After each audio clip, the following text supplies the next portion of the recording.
Šajā gadījumā izmantosim tiešsaistes izstrādes vidi ar iebūvētu kompilatoru. Tātad, ja mēs programmējam C-valodu, mēs rakstām tātad C online compiler, un tad ierakstot C online compiler, mēs atrodam dažādas izstrādes vidas, kurās ir iespējams rakstīt programmas kodu, kompilēt to un arī atkļūdot, protams, šajos tiešsaistes kompilatoros tiek nodrošināta jau daļa no funkcijām, kuras nodrošina instalētās versijas.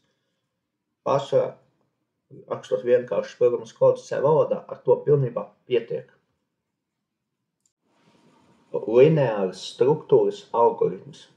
Lineāras struktūras algoritms ir tāds algoritms, kurā darbības tiek izpildītas secīgi, kur tās netiek atkārtotas un nenotiek sazarošanās. Šajā algoritmā, piemēram, tad mēs redzam, ka sākumā ir pievienota programmas koda nepieciešamā biblioteka, ko varat izmantot scanf un printf funkcijas. Tālāk seko galvenā funkcija, kurā tātad tiek realizēts algoritms. Algoritmu sākumā mēs redzam, ka tātad ir izveidoti, jeb dekorēti divi mainīgie, kuri tiek inicializēti ar sākumā nulles vērtībām. Pēc mainīgo šīs izveidas inicializācijas seko paziņojuma izvadīšana lietotājiem, lai lietotājs zinātu, kādas darbības nepieciešams veikt. Tālāk seko manuālā ievada A un B vērtību. Tās abas vērtības tiek ievadītas kā veseli skaitļi, tāpēc šeit tiek norādīts procents D. Un beigās šie abi ievadītie veselie skaitļi A un B vērtības tiek saskaitītas un tiek izvadīta A plus B ir vienāds, tātad jeb A un B skaitļu summa, kas ir arī vesels skaitlis. Un pēc tam programmas kods beidz savu darbību, darbības netiek atkārtos un nenotiek arī nekādas sazarošanas. Apskatīsim, kā tas darbojas. Tātad šeit tiek prasīts ievadīt divus skaidrus, piemēram 8 un 2. Tiek saskaitīti abi skaitļi, izvadīta summa. Programma ir izpildīta un darbības netiek vairs atkārtotas. Pavisam vienkārši lineāras struktūras, tātad algoritms vēlreiz nenotiek sazarošanās, darbības tiek izpildītas secīgi un darbības netiek atkārtotas. Sazarotas struktūras algoritms. Sazarotas struktūras algoritms atšķiras no lineāras struktūras algoritma ar to, ka algoritmā notiek zarošanās, jeb atkarībā no nosacījuma izpildes, kas šajā gadījumā, piemēram, ir, ka skaitlis ir lielāks par 5, kuru ievadīs lietotājs, tad atkarībā no tā, vai nosacījums izpildās vai neizpildās, tiek veikta viena vai otra darbība. Šajā gadījumā, ja lietotājs ievadīs skaitli, kas ir lielāks par 5, tiks izvadīts paziņojums, ka ievadītais skaitlis ir lielāks par 5. Savukārt, ja būs cits gadījums, ja skaitlis nebūs lielāks par 5, tiks izvadīts, ka ievadītais skaitlis nav lielāks par 5.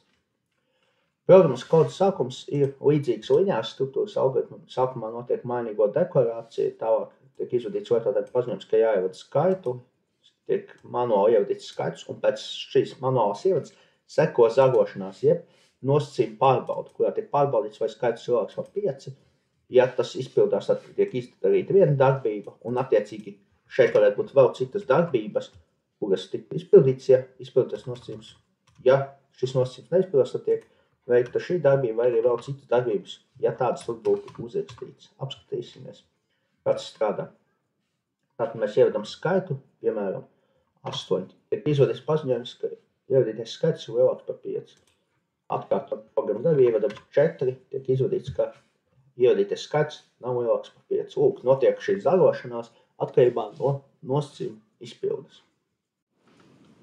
Cikliskas struktūras algoritms. Cikliskas struktūras algoritms ir tāds algoritms, kurā darbības tiek izpildītas cikliski, jeb atkārtot. Tas nozīmē, darbība viena un tāpat tiks izpildīta vairākas reizes. Piedāvājam, cikliskas struktūras algoritmi var būt tādi, kas tiek izpildīti bezgalīgi ilgi, līdz tiek sasniegts kāds nosacījums vai arī noteiktu reižu skaitu. Piemēram, šajā gadījumā tiks izpildīts 5 reizes gan ievadīšanas daļa, gan izvadīšanas daļa. Tas ir 5 reizes lietotājiem tiks prasīts ievadīt skaitu, un pēc tam šie visi 5 skaitļi tiks izvadīti. Tādā veidā cikliski, jeb atkārtot tiks veikta viena tā pati darbība, vai nu skaita izvadīšana, vai nu skaitļu ievadīšana. Apskatīsim, kā tas strādā. Tātad programmas koda sākumā mēs redzam, ir izveidot mums masīvs, kurā tiek uzglabāti 5 skaitļi. Tātad sākumā programmu lietotājiem prasa ievadīt katru skaitu, vispirms pirmo skaitu, pēc tam atkārtot otro skaitu, trešo un tā tālāk. Pēc šo skaitu ievadīšanas mēs redzam, ka tiek izvadīti visi skaitļi arī tādā secībā, kādā tie tika ievadīti. Lūk, tātad darbības, protams, tika izpildītas salīdzinoši ātri, taču programmas kodā tās veiktas atkārtot. Un tāpēc bieži vien, tad, kad ir nepieciešams veikt kādu darbību atkārtot, piemēram, ir nepieciešams mikrokontroleriem nolasīt spiedpogu atkārtot vai lasīt sensoru datus, tad tiek izmantoti cikli, kuros šīs darbības tiek veiktas.